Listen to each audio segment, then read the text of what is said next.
یا بنی اسرائیل اذکروا نعمتی التی انعمت علیکم، اے بنی اسرائیل، اسرائیل کو سمجھ لیجئے یہ مرکب لفظ ہے، اسر اسی سے اسیر بنا ہے، اسیر جو کسی کا قیدی ہوتا ہے، ایل عبرانی میں اللہ کے لیے ہے، اور اسرائیل کا ترجمہ ہے عبداللہ، اللہ کا غلام، اللہ کے ساتھ بندھا ہوا اس کی اطاعت کے قلاتے کے اندر۔ تو یہ اسرائیل یہ لقب ہے حضرت یعقوب علیہ السلام کا۔ ان کے 12 بیٹے تھے، 12 بیٹوں سے جو نسل چلی وہ بنی اسرائیل ہے، انہی میں حضرت موسیٰ کی بعثت ہوئی اور تورات انہیں دی گئی، پھر یہ ایک بہت بڑی امت بنے۔ ان پر 4 ادوار آ چکے تھے قرآن مجید کے نزول کے وقت، 2 مرتبہ اللہ کی رحمت کی بارشیں ہوئیں، انہیں عروج نصیب ہوا، 2 مرتبہ ان کو دنیا پرستی، شہوت پرستی، اللہ کے احکام کو پس پش ڈال دینے کی سزا میں عذاب کے کوڑے ان پر برسے۔ اس کا ذکر آئے گا سورہ بنی اسرائیل کے پہلے رکوع میں۔ اس وقت جب کہ قرآن نازل ہو رہا ہے، اس وقت وہ اپنے اس زوال کے دور میں تھے۔ حال یہ تھا کہ حضور صلی اللہ علیہ وسلم کی بعثت سے پہلے ہی 2nd ٹیمپل بھی شہید کیا جا چکا تھا، گرایا جا چکا تھا۔ حضرت سلیمان نے جو بنایا تھا ہیکل سلیمانی، جس کو یہ 1st ٹیمپل کہتے ہیں، اسے نیبوکدنضر نے گرا دیا تھا حضرت مسیح سے بھی کئی سو سال پہلے۔ لیکن اس کے بعد پھر یہ رومنز نے سن 70 عیسوی میں حضور کی ولادت سے 500 برس پہلے ان کا یہ یروشلم تباہ و برباد ہوا، اس میں لوگوں کو قتل کیا گیا، قتل عام ہوا، اور 2nd ٹیمپل جو ہے وہ بھی گرا دیا گیا، جو اب تک گرا پڑا ہوا ہے۔ صرف ایک ویلنگ وال ہے جس کے پاس جا کر یہودی جو ہے ماتم کر لیتے ہیں، روتے ہیں، اور اب وہ بنانے پر تلے ہوئے ہیں اپنا 3rd ٹیمپل، اس کے نقشے بن چکے ہیں، بلو پرنٹ بن چکے ہیں۔ لیکن بہرحال جس وقت قرآن نازل ہو رہا تھا یہ بہت ہی پستی میں تھے۔ اس کے بارے میں فرمایا، اے بنی اسرائیل ذرا یاد کرو میرے اس انعام کو جو تم پر ہوا۔ وہ انعام کیا ہے؟ میں نے تمہیں اپنی کتاب دی، نبوت سے سرفراز فرمایا، اپنی شریعت تمہیں عطا فرمائی، تمہیں داؤد، تمہارے اندر داؤد اور سلیمان جیسے بادشاہ اٹھائے جو بادشاہ بھی تھے، نبی بھی تھے۔ وَأَوْفُوا بِعَهْدِي، اور میرے وعدے کو پورا کرو تاکہ میں بھی اپنے وعدے کو پورا کروں۔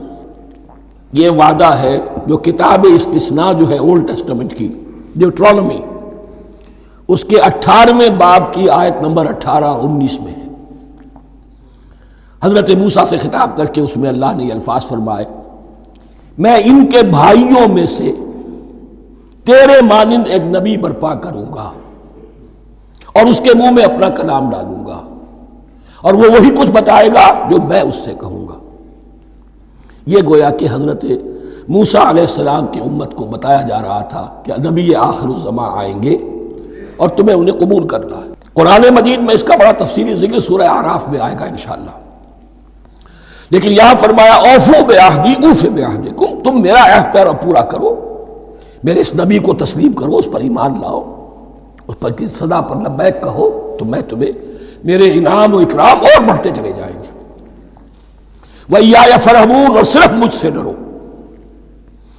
وَآمِنُوا بِمَا أَنزَلْتُ مُصَدِّقًا لِمَا مَعَكُمْ، اور ایمان لاؤ اس پر جو میں نے نازل کیا ہے، جو تمہارے پاس جو تورات ہے اس کی تصدیق کرتے ہوئے آیا ہے۔ اس کے 2 معنی ہے، ایک تو قرآن تصدیق کرتا ہے تورات کی اور انجیل کی، فیہا ہدی و نور، فیہ ہدی و نور، اور دوسرے یہ کہ قرآن اور محمد صلی اللہ علیہ وسلم ان پیشین گوئیوں کے مصداق بن کر آئے ہیں جو تورات میں تھی، ورنہ وہ پیشین گوئیاں جھوٹی ثابت ہوتی۔ ان کے مصداق کون ہے؟ قرآن اور محمد صلی اللہ علیہ وسلم، یہ دونوں معنی اس کے ہیں۔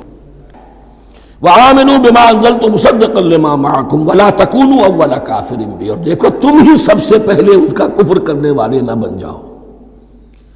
تمہیں تو سب کچھ معلوم تھا، تم تو منتظر تھے، تم تو آخری نبی کے انتظار میں تھے اور ان کے حوالے سے دعائیں کیا کرتے تھے۔ کہ اللہ اس نبی آخر الزمان کے واسطے سے ہماری مدد فرما اور کافروں کے مقابلے میں ہمیں فتح عطا فرما. یہ آئے گا آگے چل کر اسی سورہ بقرہ کے اندر. لیکن اب تم ہی سب سے بڑھ کر کافر ہو گئے، تم ہی سب سے بڑھ کر دشمن ہو گئے. وَلَا تَكُونُوا أَوَّلَ كَافِرٍ بِهِ وَلَا تَشْتَرُوا بِآيَاتِي ثَمَنًا قَلِيلًا، اور دیکھو میری ان آیات کے عوض حقیر سی قیمت قبول نہ کرو. یہ آیات الہیہ ہیں، ان کو رد کر رہے ہو کس لیے؟ ہماری مسندیں، ہماری حیثیت، ہماری چودراہٹیں، کہیں ان پر کوئی آنچ نہ آ جائے. حقیر سی چیزیں، یہ صرف اس دنیا کا سامان ہے، اس کے سوا کچھ نہیں. وَلَا تَشْتَرُوا بِآيَاتِي ثَمَنًا قَلِيلًا وَإِيَّايَ فَاتَّقُونِ، اور صرف مجھ سے تقوی اختیار کرو، میرا تقوی اختیار کرو. وَلَا تَلْبِسُوا الْحَقَّ بِالْبَاطِلِ وَتَكْتُمُوا الْحَقَّ وَأَنْتُمْ تَعْلَمُونَ، اور نہ گڈمڈ کرو حق کے ساتھ باطل کو، اور مت چھپاؤ حق کو ذرا حالے کہ تم جانتے ہو. یہ بات اچھی طرح نوٹ کر لیجیے. جانتے بوجھتے کر، ایک ہے مغالطے میں کرنا، وہ ضلالت ہے، گمراہی ہے. ایک جان بوجھ کر کرنا، حق کو پہچان کر اسے رد کرنا، یہ پھر اللہ تعالیٰ کے غضب کو دعوت دینا ہے. ریت آف اللہ، اس کی غضب کو دعوت دینا ہے کہ حق کو پہچان کر اس کی نفی کی جائے. وَأَنْتُمْ تَعْلَمُونَ.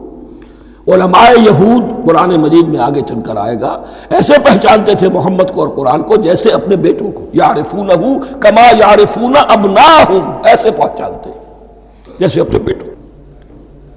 وَأَقِیمُوا الصَّلَاةَ وَآتُوا الزَّکَاةَ، دیکھو نماز قائم کرو، زکوٰۃ ادا کرو.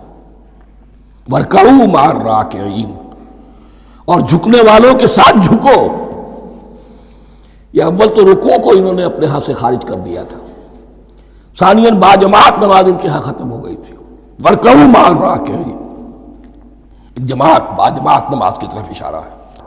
أَتَأْمُرُونَ النَّاسَ بِالْبِرِّ وَتَنْسَوْنَ أَنفُسَكُمْ، کیا تم لوگوں کو نیکی کا حکم دیتے ہو، تقویٰ کی، پارسائی کی تعلیم دیتے ہو؟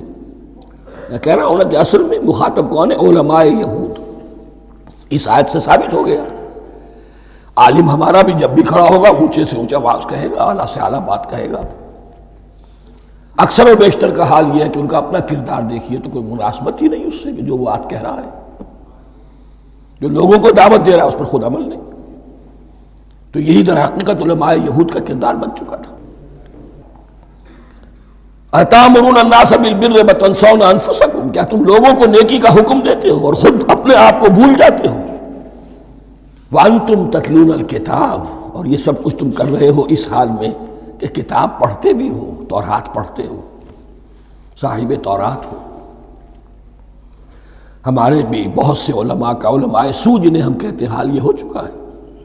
خود بدلتے نہیں، قرآن کو بدل دیتے ہیں. ہوئے کس درجہ فقیہان حکم بے توفیق.